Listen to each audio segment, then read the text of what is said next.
Book 5. Diomedes Fights the Gods.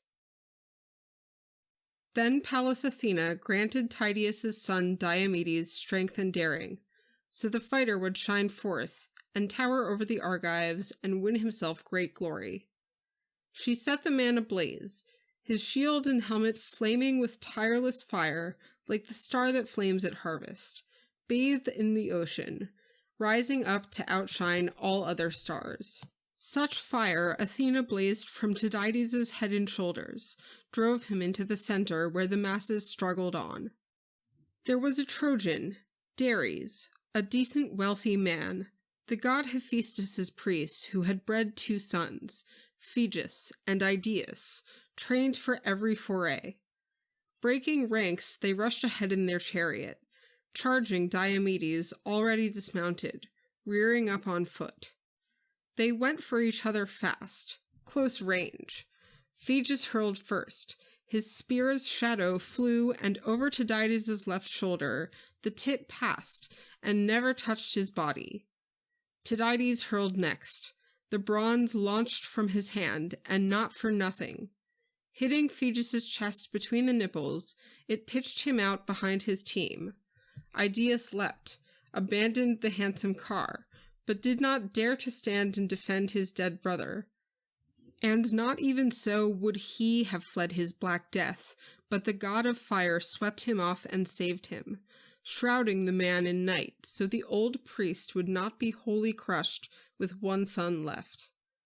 But high-hearted Tydides drove away the team, and gave them to aids to lash both horses back to the hollow ships. And now, despite their courage, the Trojan fighters, seeing the 2 sons of Dares, one on the run, one dead beside his chariot, all their hearts were stunned. But Athena, eyes bright, taking Ares in hand, called the violent god away with, "Ares, Ares, destroyer of men, reeking blood, stormer of ramparts, why not let these mortals fight it out for themselves? Let Zeus give glory to either side he chooses. We'll stay clear and escape the father's rage." And so, luring the headlong Ares off the lines, Athena sat him down on Scamander's soft sandy banks, while Argives bent the Trojans back. Each captain killed his man. First, Agamemnon, lord of men, spilled the giant Odius, chief of the Halizonians, off his car, the first to fall. As he veered away, the spearhead punched his back between the shoulders, gouging his flesh and jutting out through his ribs. He fell with a crash, his armor rang against him. Idomeneus cut down Phaestus, Maeonian Boris's son, who shipped to Troy from the good rich earth of Tarni. As he tried to mount behind his team, the famous spearman stabbed a heavy javelin deep in his right shoulder. He dropped from his war car, gripped by the hateful dark. Then, as Idomeneus' henchmen stripped the corpse, Menelaus took Scamandrius down with a sharp spear. Strophius' son, a crack marksman skilled at the hunt, Artemis taught the man herself to track and kill wild beasts, whatever breeds in the mountain woods. But the huntress showering arrows could not save him now, nor the archer's long shots, his forte in days gone by. No, now Menelaus the great spearman ran him through, square between the blades, as he fled and raced ahead, tearing into his flesh, drilling out through his chest. He crashed face down. His armor clanged against him. Meriones killed Phereclus, son of Tecton, son of the blacksmith Harmon. The fighter's hands had the skill to craft all kinds of complex work since Pallas Athena loved him most, her protégé who had built Paris his steady balanced ships, trim launters of death, freighted with death for all of Troy, and now for the shipwright too. What could the man know of all the gods' decrees? Meriones caught him quickly, running him down hard, and speared him low in the right buttock. the point pounding under the pelvis, jabbed and pierced the bladder. He dropped to his knees, screaming, death swirling round him. Meges killed Pedaeus, Antenor's son, a bastard boy, but lovely Theano nursed him with close loving care, like her own children, just to please her husband. Closing, Meges gave him some close attention too. The famous spearman struck behind his skull, just at the neck cord, the razor spear slicing straight up through the jaws, cutting away the tongue. He sank in the dust, teeth clenching the cold bronze. Euaemon's son Eurypylus cut down brave Hypsenor, son of lofty Dolopion, a man the Trojans made Scamander's priest and worshipped like a god. But Euaemon's royal son laid low his son, Eurypylus, chasing Hypsenor, fleeing on before him, flailed with a sword, slashed the Trojan's shoulder, and lopped away the massive bulk of Hypsenor's arm. The bloody arm dropped to the earth, and red death came plunging down his eyes, and the strong force of fate. So they worked away in the rough assaults, but Diomedes, which side was the fighter on? You could not tell. Did he rampage now with the Trojans or the Argives? Down the plain he stormed like a stream in spate, a routing winter torrent, sweeping away the dikes. The tight-piled dikes can't hold it back any longer. Banks shoring the blooming vineyards cannot curb its course. A flash flood bursts, as the rains from Zeus pour down their power. Acre on acre, the well-dug work of farmers crumbling under it. So under Tydides' force, the Trojan columns panicked now. No standing their ground, massed, packed as they were. But the shining archer Pandarus marked him storming down the plain, smashing the Trojan lines before him. Quickly, he trained his reflex bow on Diomedes charging straight ahead. He shot. He struck him full in the right shoulder. Under the breastplate's hollow, the ripping point tore deep, shearing its way through. Armor splattered with blood as Pandarus triumphed, shouting over Tydides wildly, "Move up! Attack! My high-hearted Trojans, lash your stallions! Look, the Achaean champion's badly wounded. I shot him down. I swear he won't last long, if the archer really sped me here from Lycia." Bragging so, but the whizzing arrow had not brought him down. Diomedes just drew back beside his car and team and stood there calling Sthenelus, Capaneus' son. "Quick, Sthenelus! Down from the car, my friend! Pull this wretched arrow from my shoulder!" Sthenelus sprang from the car, hit the ground, and standing beside him, pulled the tearing arrow clean on through the wound, and blood came shooting out like a red lance through the supple mesh shirt. And Diomedes, lord of the war cry, prayed aloud, "Hear me, daughter of Zeus, whose shield is thunder, tireless one, Athena. If you ever stood by father with all your love amidst the blaze of battle, stand by me. Do me a favor now, Athena. Bring that man into range, and let me spear him. He's wounded me off guard, and now he triumphs.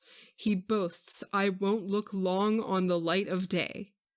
So Tydides prayed, and Athena heard his prayer, put spring in his limbs, his feet, his fighting hands, and close beside him winged him on with a flight of orders. "Now take heart, Diomedes. Fight it out with the Trojans. Deep in your chest I've put your father's strength. He never quaked, that Tydeus, that great horseman. What force the famous shieldsman used to wield! Look, I've lifted the mist from off your eyes that's blurred them up to now, so you can tell a god from man on sight.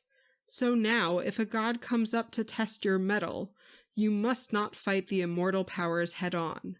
All but one of the deathless gods, that is. If Aphrodite, daughter of Zeus, slips into battle, she's the one to stab with your sharp bronze spear.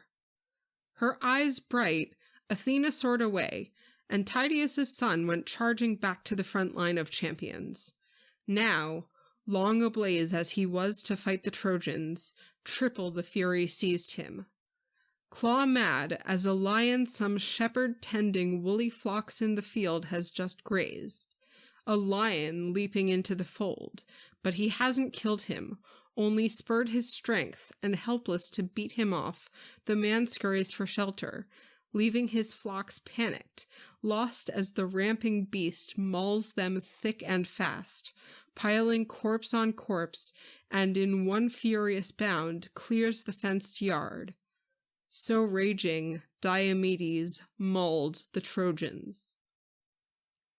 There he killed Astynous, then Hippeiron, a front-line captain. One he stabbed with a bronze lance above the nipple, the other his heavy sword hacked at the collarbone, right on the shoulder, cleaving the whole shoulder clear of neck and back. And he left them there, dead, and he made a rush at Abas and Polyidus, sons of Eurydamas, an aged reader of dreams, but the old prophet read no dreams for them when they set out for Troy. Diomedes laid them low, then swung to attack the two sons of Phaenops, hardy Xanthus and Thoon, both men grown tall as their father shrank away with wasting age. He'd never breed more sons to leave his riches to.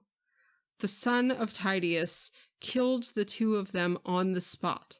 He ripped the dear life out of both, and left their father tears and wrenching grief. Now he'd never welcome his two sons home from war, alive in the flesh, and distant kin would carve apart their birthright. Next, Diomedes killed two sons of Dardan Priam, careening on in a single car, Achaemon and Chromius. As a lion charges cattle, calves, and heifers, browsing the deep glades, and snaps their necks, so Tydides pitched them both from the chariot, gave them a mauling, gave them little choice, quickly stripped their gear, and passed their team to his men to lash back to the ships.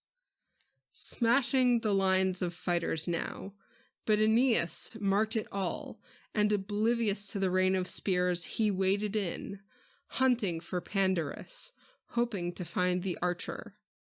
Find him he did, Lycaon's skilled, fearless son, and went right up and challenged him to his face. Pandarus, where's your bow, your winged arrows, your archer's glory? No Trojan your rival here, no Lycian can claim to be your better. No, so up with you now. Lift your hands to Zeus, you whip an arrow against that man, whoever he is who routs us, wreaking havoc against us, cutting the legs from under squads of good brave men. Unless it's a god who smolders at our troops, enraged at a right we failed. When a god's enraged, there's thunder at our heads. And Lycaon's shining sun took up the challenge. Aeneas, counselor of the Trojans, armed in bronze. He looks like Tydeus' son to me in every way. I know his shield, the hollow eyes of his visor, his team. I've watched them closely. And still, I could never swear he's not a god. But if he's the man I think he is, Tydeus' gallant son, he rages so with a god beside him. Not alone, no. A god with his shoulders shrouded round in cloud, who deflects my shaft to a less mortal spot. I had already whipped an arrow into him, caught him square in the right shoulder too, just where the breastplate leaves the armpit bare. And I thought I'd sent him down to the house of death, but I've still not laid him low. So it is some god rampaging, and here I am, no chariot, no team to speed me on. But back in Lycaon's halls are 11 war cars, beauties all, fresh from the smith and fire new, and blankets spread across them. And beside each a brace of stallions standing poised and pawing, champing their oats and barley glistening white. Over and over, father, the old spearman Lycaon urged me, setting out from his well-built halls. Take those teams and cars, he told me. Mount up, lead the Trojans into the jolting shocks of battle. But would I listen? So much the better if I had.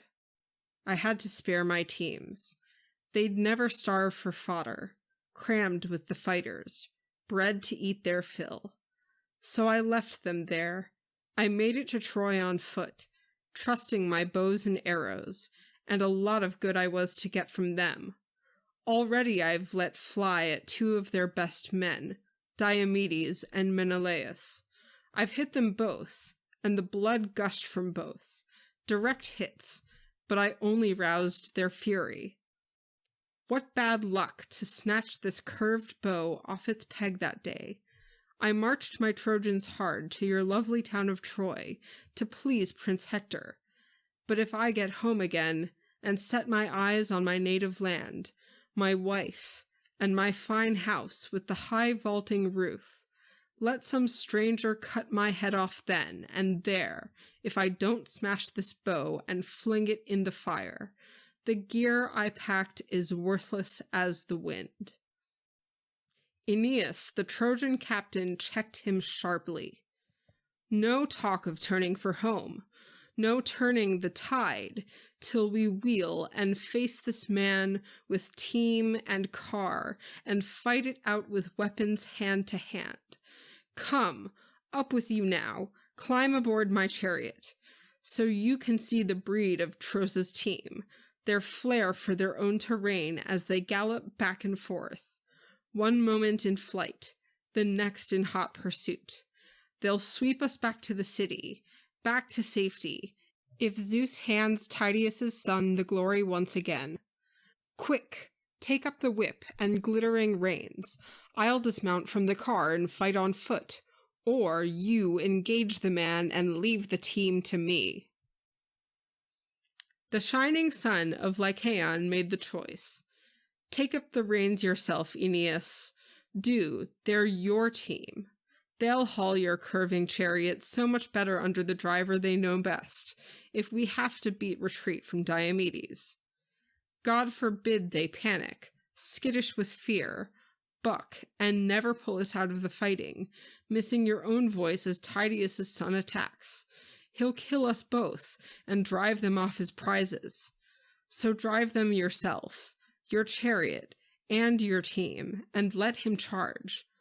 I'll take him on with a sharp spear.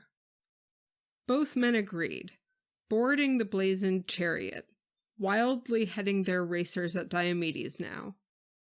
Capaneus' good son Sthenelus saw them coming and quickly alerted Diomedes, warnings flying.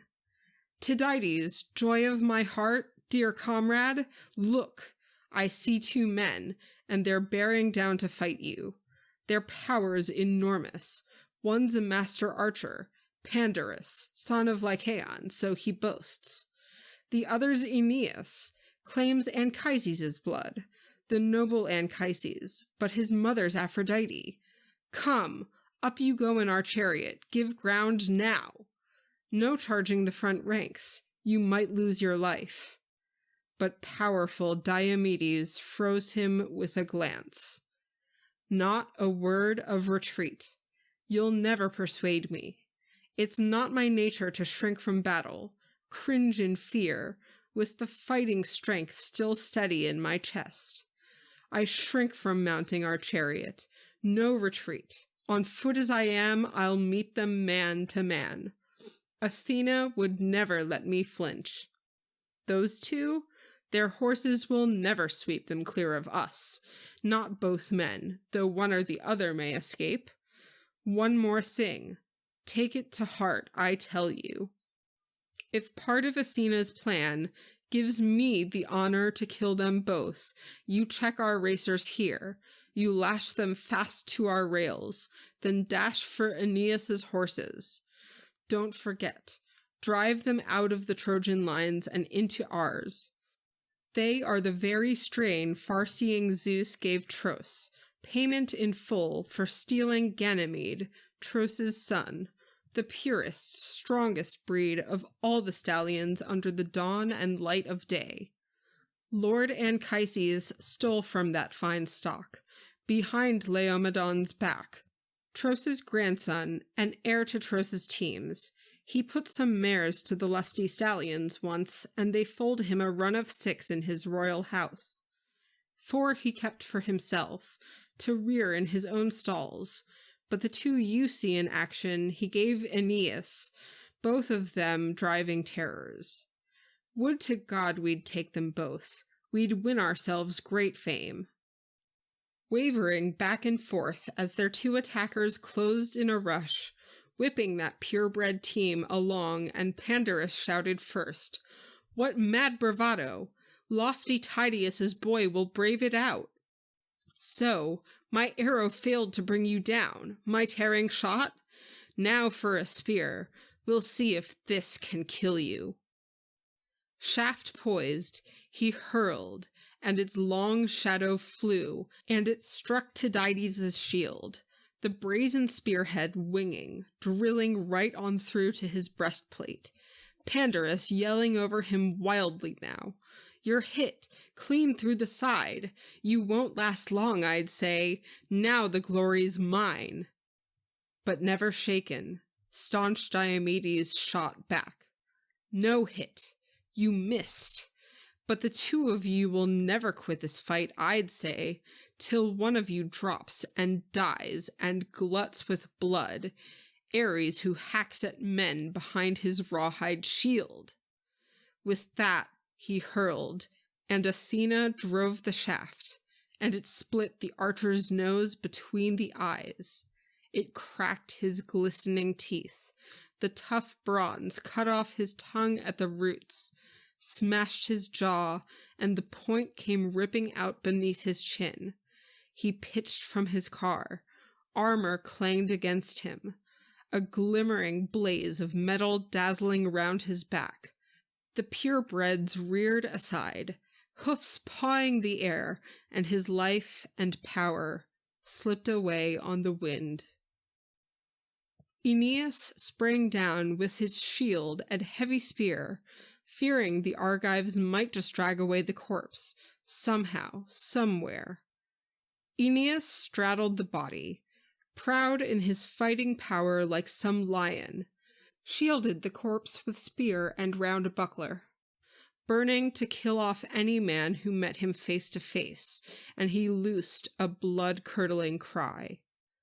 Just as Diomedes hefted a boulder in his hands, a tremendous feat.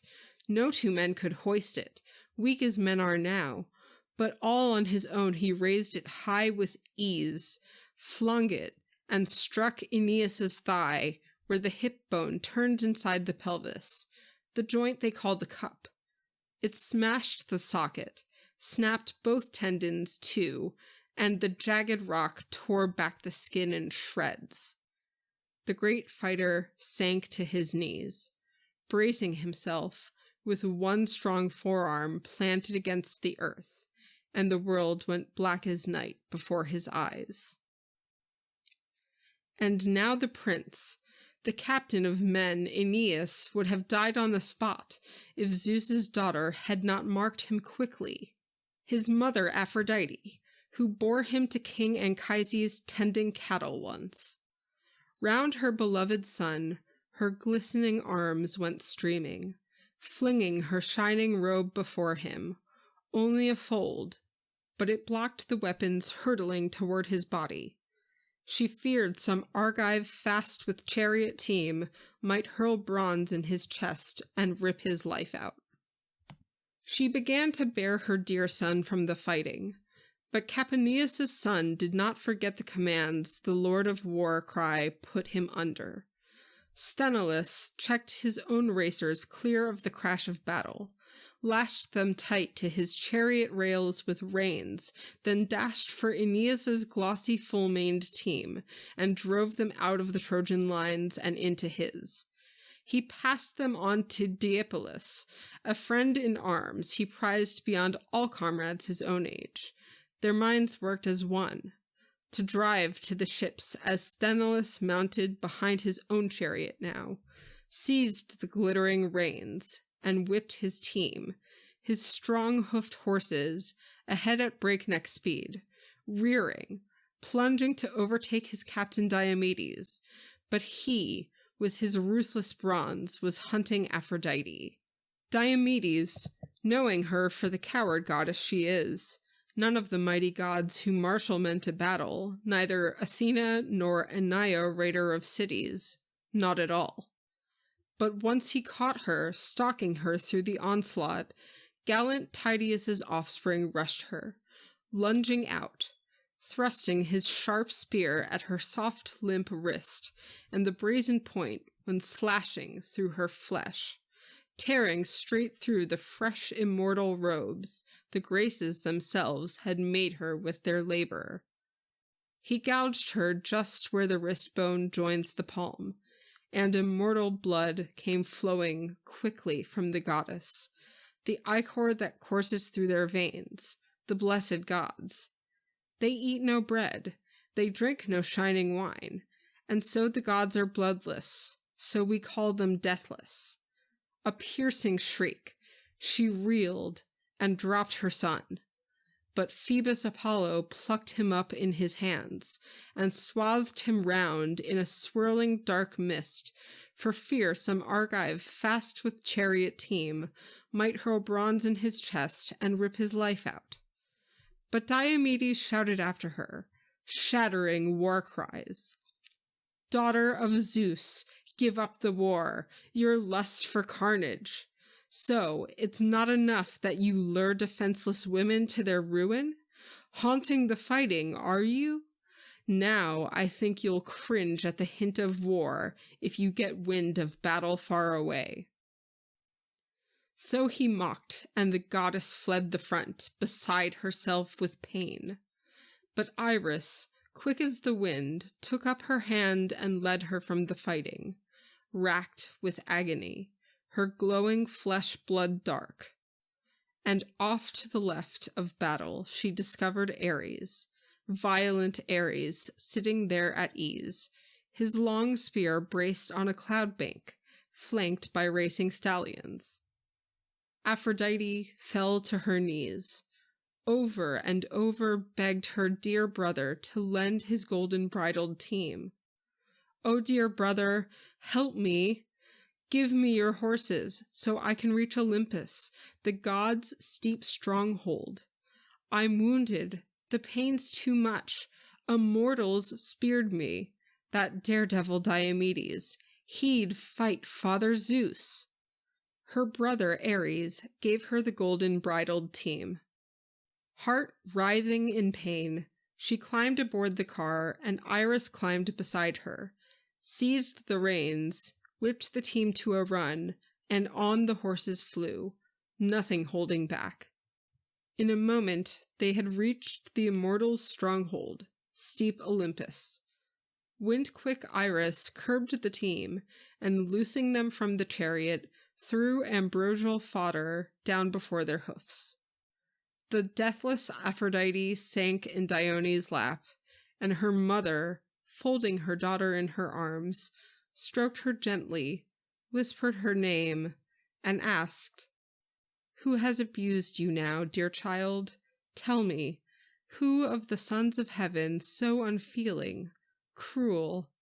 Why, it's as if they had caught you in public, doing something wrong." And Aphrodite, who loves eternal laughter, sobbed in answer, "The son of Tydeus stabbed me, Diomedes, that overweening, insolent, all because I was bearing off my son from the fighting. Aeneas, dearest to me of all the men alive, look down, it's no longer a ghastly war for Troy and Achaea. Now, I tell you, the Argives fight the gods." Dione, the light and loveliest of immortals, tried to calm her. "Patience, O my child. Bear up now. despite your heartsick grief. How many gods who hold the halls of Olympus have had to endure such wounds from mortal men whenever we try to cause each other pain? Ares had to endure it, and when giant Ephialtes and Otus, sons of Ilias, bound him in chains he could not burst, trussed him up in a brazen cauldron 13 months. And despite the gods' undying lust for battle, Ares might have wasted away there on the spot if the monster's stepmother, beautiful Arabia, had not sent for Hermes, and out of the cauldron Hermes stole him away. The war god, breathing his last, all but broken down by the ruthless iron chains. And Hera endured it too. That time Amphitrion's son, mighty Heracles, hit her deep in the right breast with a 3-barbed shaft, and pain seized her. Nothing calmed the pain. Even tremendous Hades had to endure that flying shaft like all the rest, when the same man, the son of thunder-shielded Zeus, shot him in Pylos, there with the troops of battle dead, and surrendered death to pain.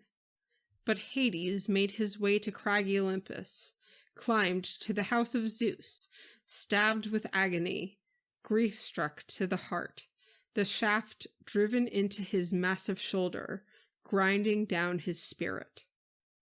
But the healer applied his pain-killing drugs and sealed Hades' wound. He was not born to die. Think of that breakneck Heracles, his violent work, not a care in the world for all the wrongs he'd done. He and his arrows raking the gods who hold Olympus. But the man who attacked you, the great goddess fiery-eyed Athena, set him on, that fool. Doesn't the son of Tydeus know, down deep, the man who fights the gods does not live long? Nor do his children ride his knees with cries of, "Father," home at last from the wars and heat of battle. So now let Diomedes, powerful as he is, be on his guard for fear a better soldier than you engage him, for fear his wife, Aegialeia, Adrastus' daughter, for all her self-control, will wail through the nights and wake her beloved servants out of sleep. The gallant wife in tears, longing for him, her wedded husband, the best of the Achaeans, Diomedes, breaker of horses.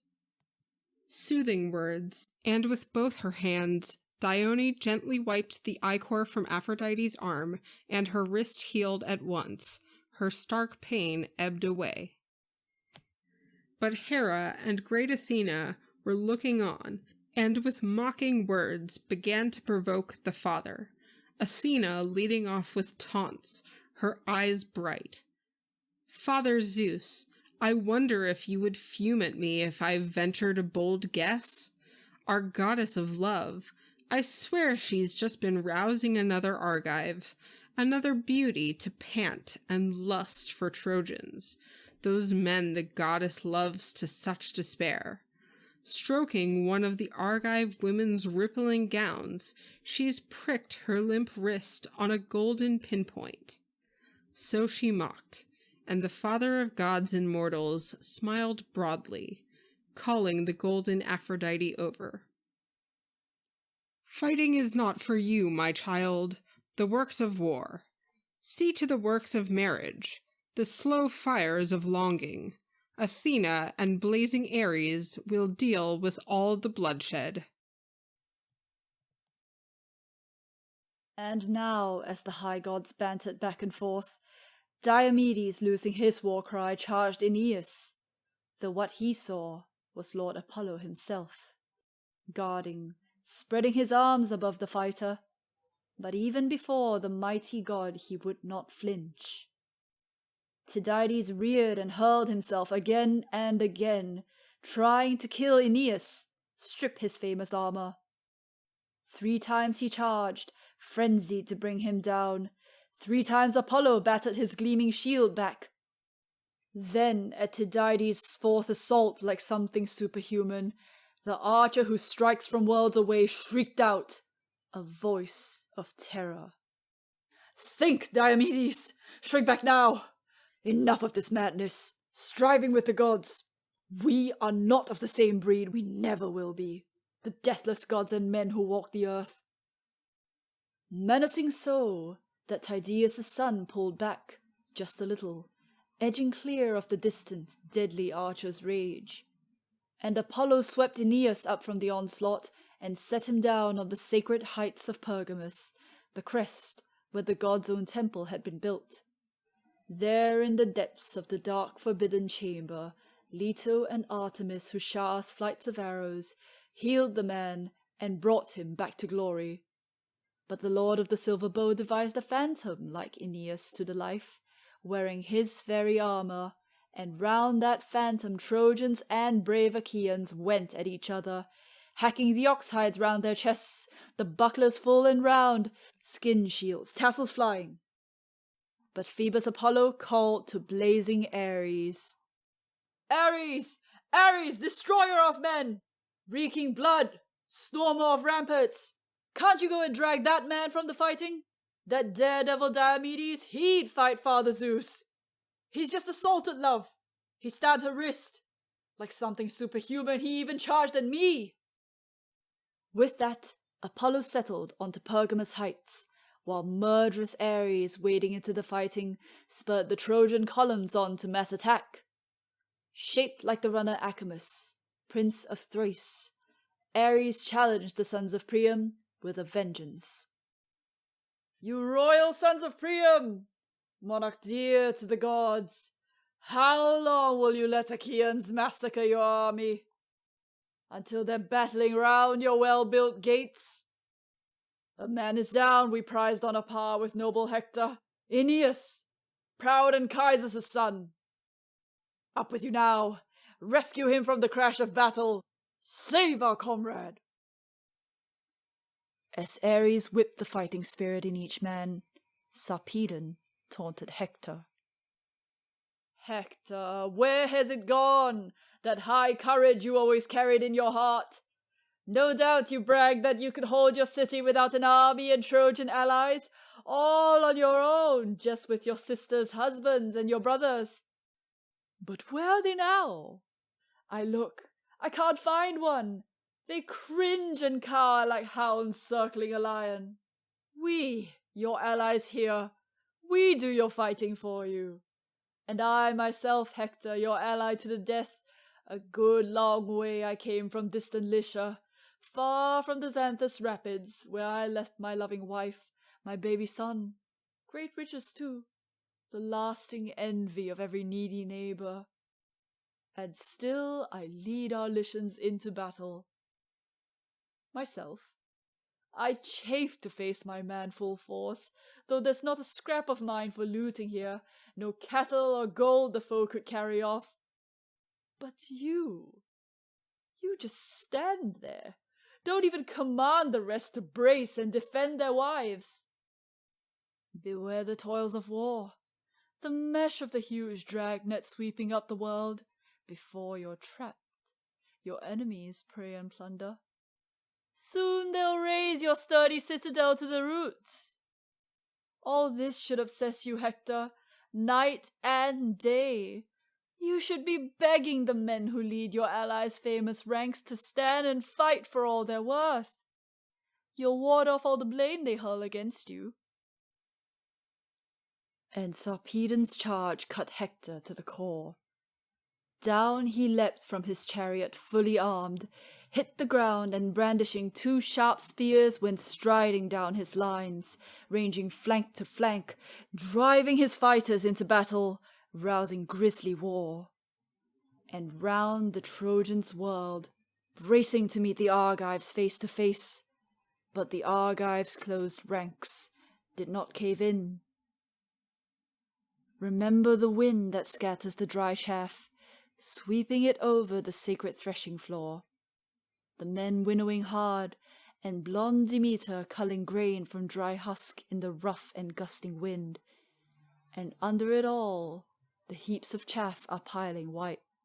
So white the Achaeans turned beneath the dust storm now, pelting across their faces, kicked up by horses' hooves to the clear bronze sky. The battle joined again. Charioteers swung chariots round, thrust the powerful fist of fury straight ahead, and murderous Ares, keen to help the Trojans, shrouded the carnage over in dense, dark night. Lunging at all points, carrying out the commands of Phoebus Apollo, lord of the golden sword, who ordered Ares to whip the Trojans' warlust once he spotted Athena veering off the lines, great Pallas, who'd rushed to back the Argives. Out of his rich guarded chamber the god himself launched Aeneas now, driving courage into his heart, and the captain took his place amidst his men. And how they thrilled to see him still alive, safe, unharmed, and marching back to their lines, his soul ablaze for war. But his men asked him nothing. The labor of battle would not let them, more labor urged by the god of the silver bow, and man-destroying Ares in strife, flaring on, headlong on. The Achaeans, the two Aeantes, Tydides and Odysseus spurred them on to attack. The troops themselves had no fear, no dread of the Trojans' power and breakneck charges. No, they stood their ground like heavy thunderheads, stacked up on the towering mountain tops by Cronus' sun. Stock still in a windless calm, when the raging north wind and his gusty ripping friends that had screamed down to rout dark clouds have fallen dead asleep. So staunch they stood the Trojan onslaught, never shrinking once as Atrides ranged the ranks, shouting out commands. Now be men, my friends! Courage! Come! Take heart! Dread what comrades say of you here in bloody combat! When men dread that, more men come through alive! When soldiers break and run, goodbye glory, goodbye all defenses. A flash, a sudden hurl, and Atrides speared a champion out in front. It was Prince Aeneas' comrade in arms, Diomedes, Pergus' son, the Trojans prized like Priam's sons, quick as he always was to join the forward ranks. Now his shield took powerful Agamemnon's spear, but failed to deflect it. Straight through it smashed, bronze splitting his belt and plunging down his guts. He fell, thundering, armor ringing against him. There, Aeneas replied in kind and killed two Argive captains, Diocles' two sons, Orsilochus flanking Cretan. Their father lived in the fortress town of Pera, a man of wealth and worth, born of Alpheus River, running wide through Pylian hills, the stream that sired Orsilochus to rule their many men. Orsilochus sired Diocles, that proud heart, and Diocles bred Orsilochus, twinned with Cretan, drilled for any fight. And reaching their prime, they joined the Argives, sailing the black ships outward bound for the stallion land of Troy, all for the sons of Atreus, to fight to the end and win their honor back. So death put an end to both, wrapped them both in night. Fresh as two young lions off on the mountain ridges, twins reared by a lioness deep in the dark glades that ravaged shepherd steadings, mauling the cattle and fat sheep till it's their turn to die, hacked down by the cleaving bronze blades in the shepherd's hands. So here the twins were laid low at Aeneas' hands. Down they crashed, like lofty pine trees axed. Both down, but Menelaus pitied them both, yes, and out for blood he burst through the front, helmed in fiery bronze, shaking his spear, and Ares' fury drove him, Ares hoping to see him crushed at Aeneas' hands. Antilochus marked him now. Great Nestor's son went racing across the front himself, terrified for the lord of armies. What if he were killed? Their hard campaigning just might come to grief. As Aeneas and Menelaus came within arm's reach, waving whetted spears in each other's faces, nerved to fight it out, Antilochus rushed in, tensing shoulder to shoulder by his captain now, and Aeneas shrank from battle, fast as he was in arms when he saw that pair of fighters side by side, standing their ground against him.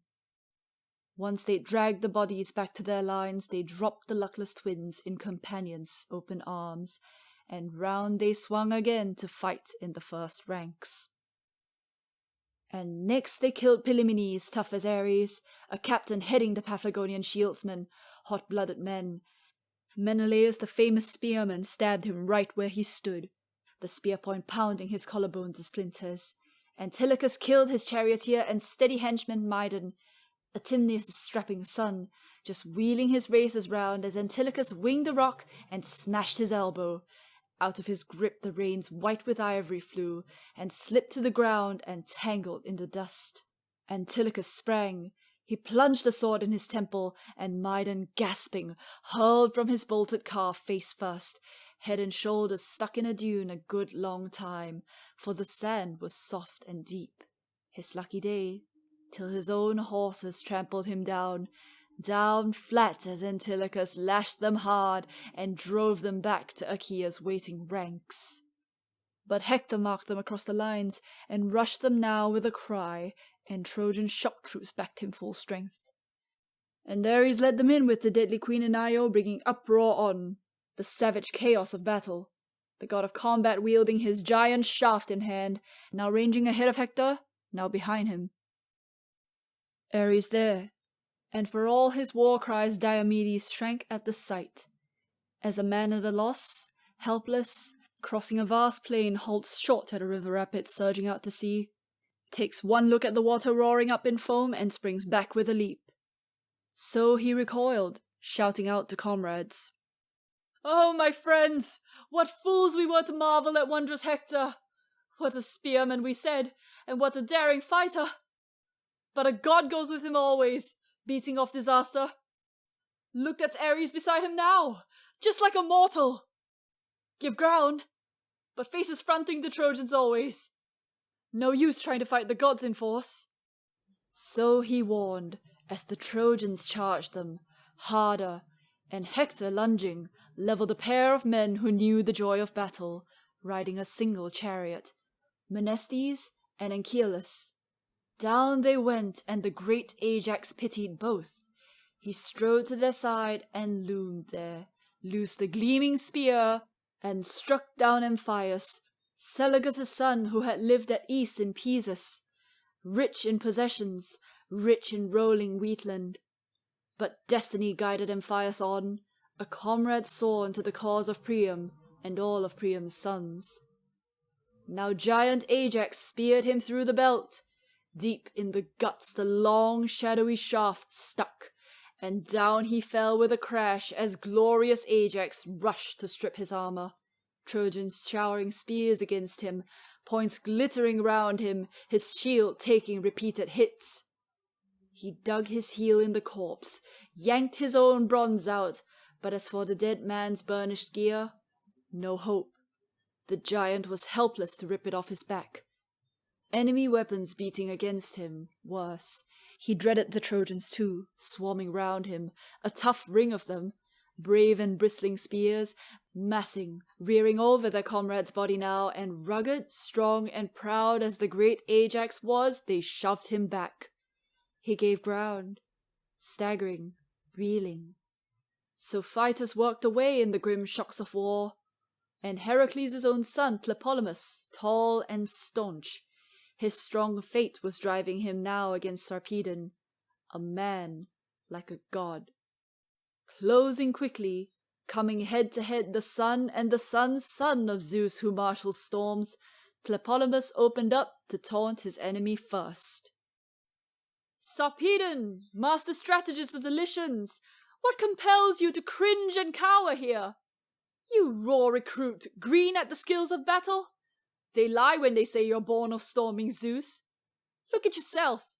How short you fall of the fighter sired by Zeus in the generations long before us. Why, think what they say of mighty Heracles. There was a man, my father, that dauntless, furious spirit, that lion heart. He once sailed here for Laomedon's blooded horses, with just 6 ships and smaller crews than yours, true. But he razed the walls of Troy. He widowed all her streets. You, with your coward's heart, your men dying round you. You're no bulwark come out of Lycia, I can tell you. No help the Trojans here. For all your power, soldier, crushed at my hands, you'll breach the gates of death. But Sarpedon, the Lycian captain, faced him down. Right you are, Tlepolemus. Your great father destroyed the sacred heights of Troy. Thanks, of course, to a man's stupidity. Proud Laomedon. That fool, he rewarded all his kindness with abuse, never gave him the mares he'd come so far to win. But the only thing you'll win at my hands here, I promise you, is slaughter and black doom. Gouged by my spear, you'll give me glory now. You'll give your life to the famous horseman Death. In fast reply, Tlepolemus raised his ashen spear, and the same moment shafts flew from their hands and Sarpedon hit him square across the neck. The spear went ramming through, pure agony. Black night came swirling down across his eyes. But Tlepolemus's shaft had struck Sarpedon too, the honed tip of the weapon hitting his left thigh, ferocious, razoring into flesh and scraping bone, but his father beat off death a little longer. Heroic Sarpedon! His loyal comrades bore him out of the fighting quickly, weighed down by the heavy spear shaft dragging on. But hurrying so, no one noticed or even thought to wrench the ashen javelin from his thigh so the man could hobble upright. On they rushed, bent on the work of tending to his body. Tlepolemus, far across the lines the armed Achaeans hauled him out of the fight, and seasoned Odysseus saw it, his brave spirit steady, ablaze for action now. What should he do? He racked his heart and soul. Lunge at Prince Sarpedon, son of storming Zeus, or go at the Lycians' mass and kill them all? But no, it was not the gallant Odysseus' fate to finish Zeus's rugged son with his sharp bronze, so Pallas swung his fury against the Lycian front, whirling, killing Cyrannus, Chromius, and Alastor, killing Alcander and Halius, Prytanis and Noemon, and stalwart Odysseus would have killed still more. But tall Hector, his helmet flashing, marked him quickly, ploughed through the front helmed in fiery bronze, filling the Argives' hearts with sudden terror. And Zeus's son Sarpedon rejoiced to see him striding past, and begged him in his pain. Son of Priam, don't leave me lying here, such easy prey for the Danaans. Protect me! Later I'll bleed to death inside your walls. Clearly it's not my fate to journey home again to the fatherland I love, to bring some joy to my dear wife, my baby son. But Hector, his helmet flashing, answered nothing. He swept past him, Hector burning to thrust the Argives back at once and tear the life and soul out of whole battalions. But Sarpedon's loyal comrades laid him down, a man like a god beneath a fine spreading oak sacred to Zeus, whose shield is banked with clouds. The veteran Pelagon, one of his closest aides, pushed the shaft of ashwood out through his wound. His spirit left him, a mist poured down his eyes, but he caught his breath again. A gust of the north wind blowing round him carried back the life breath he had gasped away in pain. But the Argive fighters, facing Ares' power and Hector helmed in bronze, they neither turned and ran for their black ships, nor traded blows of enemies man to man. Backing over and over the Argives gave ground, seeing the Lord of Battles lead the Trojan onset. Who was the first they slaughtered? Who the last? The brazen god of war and Hector son of Priam? Teuthras first, Orestes lasher of stallions next, Anatolian spearman Trechus, Oenomaus and Helenus, Enops' son, and Oresbius cinched with shining belt, who had lived in Hyle hoarding his great wealth, his estate aslope the shores of Lake Cephisus, and round him Boeotians held the fertile plain. But soon as the white-armed goddess Hera saw the mauling Argive units caught in the bloody press, she winged her words at Pallas. What disaster! Daughter of storming Zeus, tireless one, Athena! How hollow our vow to Menelaus that he would sack the mighty walls of Troy before he sailed for home, if we let murderous Ares rampage on this way. Up now! Set our minds on our own fighting fury! Hera's challenge, and goddess Athena, her eyes afire, could not resist. Hera, queen of the gods, daughter of giant Cronus, launched the work, harnessed the golden bridal team, and Hebe quickly rolled the wheels to the chariot, paired wheels with their 8 spokes all bronze, and bolted them on at both ends of the iron axle. Fine wheels with fellies of solid, deathless gold, and round them running rims of bronze clamped fast, a marvel to behold. The silver hubs spin round on either side of the chariot's woven body, gold and silver lashings strapping it tight, double rails sweeping along its deep full curves, and the yoke pole jutting forward, gleaming silver. There at the tip she bound the gorgeous golden yoke. She fastened the gorgeous golden breast straps next, and under the yoke Queen Hera led the horses, racers blazing for war, and the piercing shrieks of battle. Then Athena, child of Zeus whose shield is thunder, letting fall her supple robe at the father's threshold, rich brocade, stitched with her own hands' labour, donned the battle shirt of the Lord of Lightning, buckled her breastplate, geared for wrenching war, and over her shoulders slung her shield, all tassels flaring terror. Panic mounted high and a crown around it, hate and defence across it, assault to freeze the blood, and right in their midst the Gorgon's monstrous head, that rippling dragon horror, sign of storming Zeus. Then over her brows Athena placed her golden helmet, fronted with 4 knobs and forked with twin horns, engraved with the fighting men of 100 towns. Then on to the flaming chariot Pallas set her feet and seized her spear. Weighted, heavy, the massive shaft she wields to break the battle lines of heroes the mighty father's daughter storms against. A crack of the whip. The goddess Hera lashed the team, and all on their own force the gates of heaven thundered open, kept by the seasons, guards of the vaulting sky and Olympus heights, empowered to spread the massing clouds or close them round once more.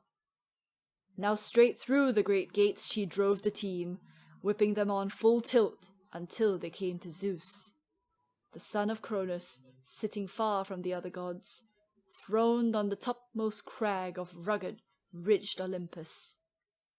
And halting her horses near, the white-armed Hera called out at once to the powerful son of Cronus, pressing home her questions. "Father Zeus, look! Aren't you incensed at Ares and all his brutal work? Killing so many brave Achaeans for no good reason. Not a shred of decency, just to wound my heart. While there they sit at their royal ease, exulting, the goddess of love and Apollo lord of the silver bow. They lose this manic Ares. He has no sense of justice.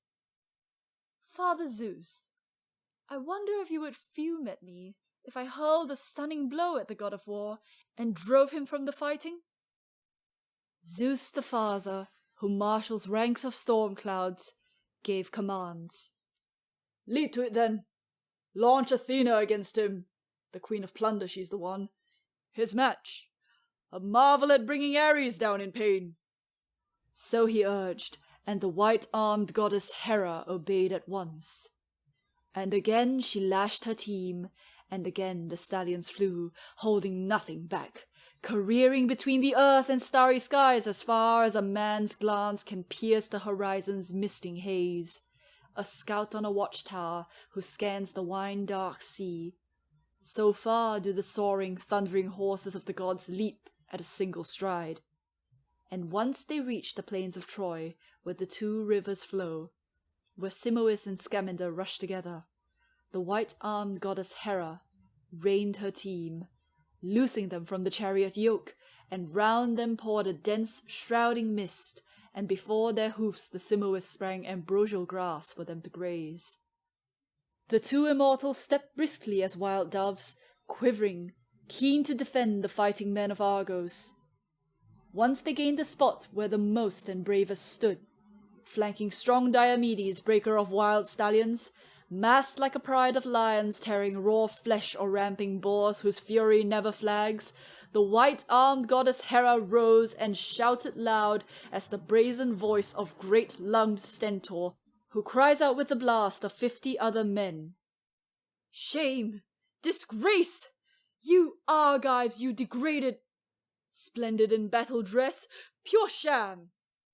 As long as brilliant Achilles stalked the front, no Trojan would ever venture beyond the Dardan gates. They were so afraid of the man's tremendous spear. Now they're fighting far away from the city, right by your hollow ships. So Hera trumpeted, lashing the nerve and fighting fury in each man, as Athena, her eyes blazing, made for Diomedes. Hard by his team and car she found the king, cooling the wound that Pandarus's arrow dealt him. Sweat from under the heavy buckler's flat strap had rubbed him raw. He was chafed, and his arm ached from lifting up the strap, wiping off the blood and the dark clots. Laying hold of the yoke that bound his team, the goddess Pallas started. So, Tydeus' son is half the size of his father, and he was short and slight, but Tydeus was a fighter. Even then, when I forbade him to go to war, or make a show of himself in others' eyes, that time alone, apart from his men, he marched the message into Thebes, filled with hordes of Thebans. I told him to banquet in their halls and eat in peace, but he always had that power, that courage from the first. And so he challenged the brave young blades of Thebes to tests of strength, and beat them all with ease. I urged him on with so much winning force. But you, Tydides, I stand by you as well. I guard you too. And with all good will I say, fight it out with the Trojans here. But look at you. Fatigue from too much charging has sapped your limbs. That or some lifeless fear has paralyzed you now. So you're no offspring of Tydeus, the gallant, battle-hardened Aeneas' son. And powerful Diomedes bowed to her at once. Well, I know you, goddess, daughter of storming Zeus, and so I will tell you all gladly. I hide nothing. It's not some lifeless fear that paralyzes me now, no flinching from combat either. It's your own command still ringing in my ears, forbidding me to fight the immortals head-on. All but one of the blessed gods, that is. If Aphrodite, daughter of Zeus, slips into battle, she's the one to stab with my sharp bronze spear. So now you see, I have given ground myself, and told my comrades to mass around me here. Too well I know that Ares leads the charge. But the goddess roused him on, her eyes blazing. True son of Tydeus, Diomedes, joy of my heart. Forget the orders. Nothing to fear, my friend. Neither Ares nor any other god. You too, I'll urge you on with so much winning force. Up now. Lash your racing horses at Ares first. Strike him at close range. No shrinking away here before that headlong Ares. Just look at the maniac, born for disaster, double-dealing, lying, two-faced god. Just now he promised me and Hera. The war god swore he'd fight the Trojans, stand behind the Argives. But now look, he's leading the Trojan rampage, his pledges thrown to the winds. With that challenge, Athena levered Sthenelus out the back of the car. A twist of her wrist, and the man hit the ground, springing aside as the goddess climbed aboard, blazing to fight beside the shining Diomedes. The big oaken axle groaned beneath the weight, bearing a great man and a terrifying goddess. And Pallas Athena seized the reins and whip, lashing the racing horses straight at Ares. The god was just stripping giant Periphas bare, the Aetolians' best fighter, Ochesius' noble son. The blood-smeared Ares was tearing off his gear, but Athena donned the dark helmet of death. So not even stark Ares could see her now. But the butcher did see Tydeus' rugged son, and he dropped gigantic Periphas on the spot where he'd just killed him, ripped his life away, and Ares whirled at the stallion breaking Diomedes, the two of them closing fast, charging face to face, and the god thrust first, over Tydides' yoke and reins, with bronze spear burning to take the fighter's life. But Athena, her eyes afire, grabbed the flying shaft, flicked it over the car, and off it flew for nothing. And after him Diomedes yelled his war cry, lunging out with his own bronze spear, and Pallas rammed it home, deep in Ares' bowels where the belt cinched him tight. There Diomedes aimed and stabbed. He gouged him down his glistening flesh and wrenched the spear back out, and the brazen god of war let loose a shriek, roaring, thundering loud as 10,000 combat soldiers shriek with Ares' fury when massive armies clash. A shudder swept all ranks, Trojans and Argives both, terror struck by the shriek the god let loose. Ares, whose lust for slaughter never dies. But now, wild as a black cyclone twisting out of a cloud bank, building up from the day's heat, blasts and towers, so brazen Ares looked to Tydeus' son Diomedes. Soaring up with the clouds to the broad sweeping sky, he quickly gained the god's stronghold, steep Olympus, and settling down by the side of Cronus' great son Zeus, his spirit racked with pain, Ares displayed the blood, the fresh, immortal blood that gushed from his wound, and burst out in a flight of self-pity. "Father Zeus! Aren't you incensed to see such vile and brutal work? We everlasting gods! Ah, what chilling blows we suffer, thanks to our own conflicting wills, whenever we show these mortal men some kindness. And we all must battle you. You brought that senseless daughter into the world, that murderous curse, forever bent on crimes. While all the rest of us, every god on Olympus bows down to you, each of us overpowered. But that girl, you never block her way with a word or action. Never. You spur her on. Since you gave her birth from your own head, that child of devastation.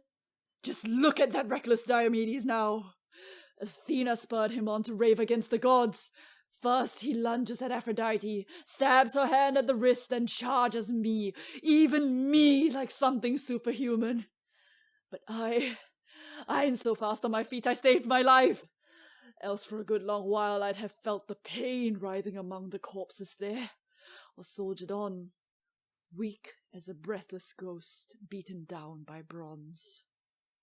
But Zeus, who marshals storm clouds, lowered a dark glance and let loose at Ares. "No more, you lying, two-faced! No more sidling up to me, whining here before me. I hate you most of all the Olympian gods. Always dear to your heart strife, yes, and battles, the bloody grind of war. You have your mother's uncontrollable rage. Incorrigible, that Hera. Say what I will, I can hardly keep her down. Hera's urgings, I trust, have made you suffer this. But I cannot bear to see you agonize so long. You are my child. To me your mother bore you. If you had sprung from another god, believe me, and grown into such a blinding devastation, long ago you would have dropped below the Titans, deep in a dark pit." So great Zeus declared, and ordered the healing god to treat the god of war. And covering over his wound with pain-killing drugs, the healer cured him. The god was never born to die. Quickly as fig juice, pressed into bubbly, creamy milk, curdles it firm for the man who churns it round, so quickly he healed the violent, rushing Ares. And Hebe washed him clean, dressed him in robes to warm his heart, and flanking the son of Cronus down he sat, Ares exultant in the glory of it all. And now the two returned to the halls of mighty Zeus.